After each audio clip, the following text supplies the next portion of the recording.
Pregnancy के पहले सप्ताह के लक्षण बहुत सारी महिलाओं को इसकी जानकारी नहीं होती है, लेकिन ये जानना कि प्रेगनेंसी के पहले सप्ताह की कौन कौन से लक्षण होते हैं बहुत ज़्यादा ज़रूरी होता है, ताकि आप उसके हिसाब से अपना रहन सहन और अपने खान पीन को चेंज कर सके। अगर आप इन लक्षणों को नहीं जानती हैं तो आगे चल के इसका बहुत ही गंभीर परिणाम आपको भुगतना पड़ सकता है, क्योंकि फ्रेंड्स जो शुरुआती की प्रेगनेंसी के दिन होते हैं उसमें बहुत ज़्यादा केयर करना पड़ता है खुद का, क्योंकि उस समय प्रेगनेंसी का अवॉर्ड होने का चांस, मिसकैरेज के चांसेस बहुत ज़्यादा होते हैं। इसलिए अगर आप पहले से ही आपको लक्षण पता रहेगा तो अपनी प्रेगनेंसी को आप सेफ रख सकेंगे, मिसकैरेज होने से आप बचा सकेंगे, खुद का केयर, अपने होने वाले बेबी का केयर आप अच्छे से कर सकेंगे। श्री शिवाय नमस्तुभ्यम, हर हर महादेव। नमस्कार फ्रेंड्स, स्वागत करती हूँ प्रेगनेंसी से रिलेटेड एक और नई वीडियो में। बहुत सारी महिलाओं में प्रेगनेंसी के जो पहले सप्ताह के लक्षण होते हैं वो इजीली दिखाई देते हैं, लेकिन बहुत सारी महिलाओं में प्रेगनेंसी के पहले सप्ताह के लक्षण वो नहीं दिखाई देते हैं।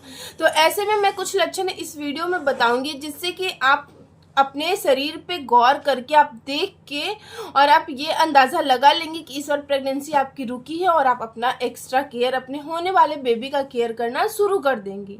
ऐसे तो बहुत सारे मार्केट में बहुत सारे प्रेगनेंसी टेस्ट किट अवेलेबल है, वहाँ से आप खरीद के यूरिन प्रेगनेंसी टेस्ट कर सकती हैं। लेकिन urine pregnancy test period miss होने के एक सप्ताह बाद किया जाता है, और इससे पहले ही आप, अगर आपको लक्षण पता रहेगा तो आप खुद की प्रेगनेंसी का केयर कर सकेंगी। ऐसे यूरिन प्रेगनेंसी टेस्ट एक सप्ताह, पीरियड मिस होने के एक सप्ताह बाद किया जाता है, तभी बेहतर रिजल्ट और सही रिजल्ट मिलता है आपको। तो आप पहले से लक्षण जान ले और अपनी प्रेगनेंसी का और खुद का केयर करना शुरू कर दें। क्योंकि फ्रेंड्स बहुत सारी महिलाएं ऐसी होती है जो जिम जाती है, बहुत सारी महिलाएं ऐसी होती है जो डाइट को फॉलो करती हैं। तो जब आपकी प्रेगनेंसी रुकेगी तो जिम भी नहीं जाना है आपको, डाइट वगैरह का भी फॉलो नहीं करना है, आपको सब चीज़ चेंज करना होता है। इसीलिए आपको प्रेगनेंसी के लक्षण जानना बहुत ज़्यादा ज़रूरी होते हैं। तो चलिए हम बात करते हैं फ्रेंड्स प्रेगनेंसी के सबसे पहले लक्षण का। मैं बात करूँ तो बुखार होना। जब आपकी प्रेगनेंसी रुकेगी, जब आप रिलेशन मेंटेन करेंगे अपने पार्टनर के साथ, उसके बाद जब एग एंड स्पर्म मिलेंगे, फर्टिलाइज्ड होंगे, तो जो फर्टिलाइज्ड होकर एम्ब्रियोब्लास्टोसिस बनेगा, जो भ्रूण बनता है वो आपके यूट्रस में जाके चिपकता है, और जब वहाँ पे जाके वो चिपकेगा तभी आपकी प्रेगनेंसी रुकेगी। अगर वो नहीं चिपकेगा तो आपकी प्रेगनेंसी नहीं रुकेगी। तो जब वो वहाँ पे चिपकेगा उसको इम्प्लांट बोलते हैं, इम्प्लांटेशन बोलते हैं। और जब आपकी प्रेगनेंसी रुक जाएगी वहाँ पे आपका भ्रूण इम्प्लांट हो जाएगा, एम्ब्रियोब्लास्टोसिस है वो इम्प्लांट होगा, और जैसे ही आपकी प्रेगनेंसी रुकेगी वैसे ही आपको बुखार लगेगी, बुखार की शिकायत आपको होगी। बहुत ज़्यादा नहीं, लेकिन अगर आप थर्मामीटर से मेज़र करेंगी, अगर आप थर्मामीटर से रेगुलर मेज़र कर रही हैं तो आपको आसानी से पता चलेगा कि 1 या आधा डिग्री टेम्परेचर जो है वो बढ़ा हुआ है, और वो कंटिन्यू बढ़ा हुआ ही रहेगा, घटेगा नहीं। अगर ऐसा आपके साथ हो रहा है तो आप समझ सकती हैं कि आपकी प्रेगनेंसी इस महीने रुक गई है। और बुखार आना भी प्रेगनेंसी के शुरुआती लक्षण, प्रेगनेंसी के पहले सप्ताह के लक्षण में आते हैं। इसके अलावा दूसरा जो लक्षण होता है वो होता है कॉन्स्टिपेशन होना।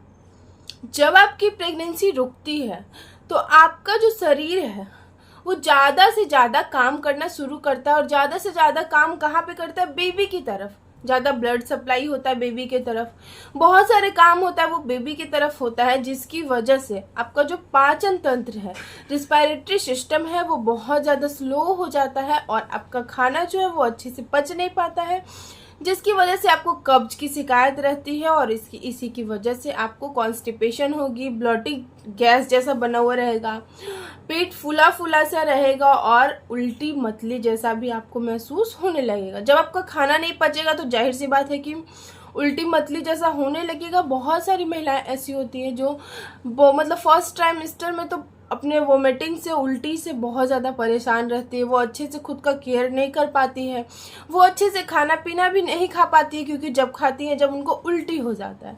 तो ऐसी सिचुएशन में अगर आपके साथ ऐसा हो रहा है तो आप ज़्यादा से ज़्यादा जूस लीजिए, फ्रूट्स जूस लीजिए, कोकोनट वाटर लीजिए, ये सब मतलब जूस वाली चीज़ें, पानी वाली चीज़ें ज़्यादा यूज कीजिए, जिससे कि आपके शरीर में प्रोटीन वगैरह का कमी ना हो, आपका सारा चीज़ फुलफिल रह सके।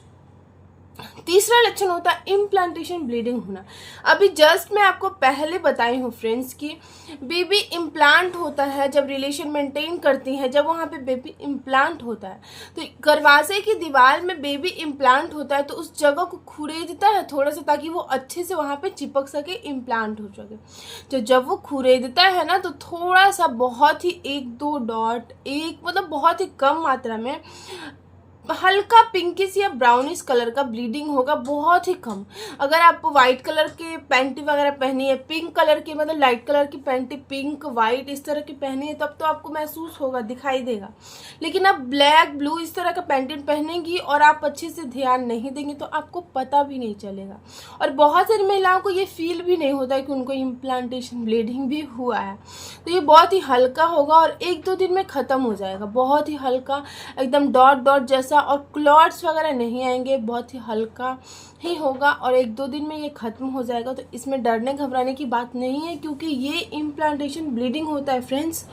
और अगर ऐसा हो रहा है आपके साथ तो आपको खुश होना चाहिए कि आपकी प्रेगनेंसी रुक गई। एक चीज़ मैं आपको बता दूं फ्रेंड्स कि जब आपको फील हो कि आपकी प्रेगनेंसी रुक गई है, उसके बाद पीरियड मिस होने के बाद आप एक बार अपने घर पे यूरिन प्रेगनेंसी टेस्ट जरूर कर ले, यूपीटी करके।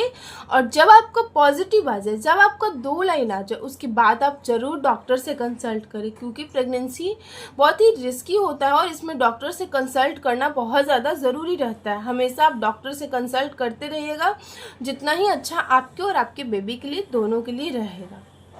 चौथा लक्षण होता है फ्रेंड्स सर दर्द होना, हेडक होना। जब आपकी प्रेगनेंसी कंसीव होती है तब आपको, जैसे कि आपकी पीरियड डेट से 5 दिन 6 दिन पहले कंटिन्यू आपको हेडक हो रहा है, सर दुख रहा है। पहले ऐसा नहीं होता था, पहले आपको थोड़ा सा भी हेडक नहीं होता था, लेकिन अब पीरियड डेट से 8 दिन 6 दिन पहले आपको कंटिन्यू हर रोज सर दुख रहा है। तो इसका भी रीजन प्रेगनेंसी कंसीव होना होता है। और सर इसलिए दर्द होता है फ्रेंड्स, क्योंकि आपके शरीर में बहुत ज़्यादा काम हो रहा होता है, जिसकी वजह से आपके शरीर को इस चीज़ की आदत नहीं होती है, जिसकी वजह से आपको हेडक होता है। जैसे जैसे 1st month, 2nd month, 3rd month इस तरह से बीतते जाता है, आपका सर दर्द ख़त्म हो जाएगा। शरीर को इसकी आदत हो जाती है कि इतना काम हर रोज़ होना है, तो इस तरह से आपका सर दर्द धीरे धीरे करके ख़त्म हो जाएगा। तो आपके शरीर में इस तरह के कुछ सिम्टम्स नज़र आ रहे हैं तो आपने प्रेगनेंसी कंसीव कर ली है फ्रेंड्स। और आपको खुद का ध्यान देना है, खुद का डाइट को फॉलो करना है, हैप्पी वर्कआउट नहीं करना है। कुछ चीज़ें भी ऐसी है जो आपको नहीं खाना है जब आपकी प्रेगनेंसी कंसीव हो जाती है, जैसे कि बैगन नहीं खाना रहता है, कटहल नहीं खाना रहता है, सहजन नहीं खाना रहता है, और भी जैसे फ्रूट्स में पाइनएप्पल नहीं खाना रहता है। कच्चे पपीते को तो छूना भी मना रहता है। कच्चे पपीते और कच्चे पपीते से बने आप कोई चीज़ नहीं खाएं, क्योंकि इससे गर्भपात, मिसकैरेज होने का चांसेस बहुत ज़्यादा होता है। पका पपीता खा सकती है बट कच्चा पपीता बिल्कुल नहीं, अनानास बिल्कुल नहीं। ये सारी चीज़ों को आप अवॉइड करके अपनी प्रेगनेंसी को हेल्दी प्रेगनेंसी बनाएं।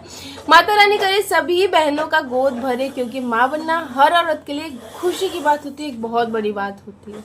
एक औरत जब माँ बनती है तभी वो पूरी तरह से संपूर्ण औरत कहलाती है। वीडियो अच्छी लगी होगी तो लाइक कीजिएगा। चैनल पर नए हैं फ्रेंड्स तो चैनल को जाकर सब्सक्राइब करके बेल आइकन ज़रूर प्रेस कीजिएगा। और मेरी वीडियो को शेयर करना ना भूलें, ताकि जिन लोगों को भी इसकी जानकारी नहीं हो वो इसे जानकर और अपनी प्रेगनेंसी को सेफ रख सकें। जय माता दी।